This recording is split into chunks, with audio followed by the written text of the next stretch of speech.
So guys, আজকে আমরা কিছু বন্ধু মিলে ইফতার করব এবং ফাঁকার জায়গার মধ্যে। চলো গাইস, আপনাদেরকে ঘটনাটা খুলে বলবো। তো আমরা প্রথমে পয়সা আরে তুলে নেব। পয়সা তুলে নেওয়ার পর আমরা চলে যাব মার্কেট, মানে বাজার। সেখানে আপেল বা মানে যত রকমের ফল, তারপর মিষ্টি আছে, সেগুলো কিনতে হবে। তো আমরা ওখানে চলে গেলাম বাজার।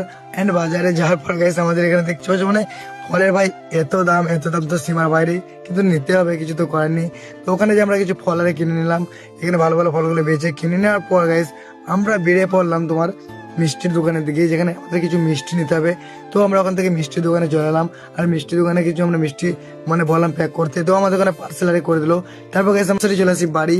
বাড়ি আসার পর ফ্রিজের মধ্যে ফল মিষ্টি যেগুলো ছিল ভরে রেখে দিলাম। তারপর গাইস কিছু মানে ঘুমিয়েছিলাম। তারপর নামাজ পড়ে আসলে নামাজ পড়ে এসে চলো বললাম সব মালগুলো ভালো করে বাইরে বা একটা ফাঁকা জায়গার মধ্যে হচ্ছে।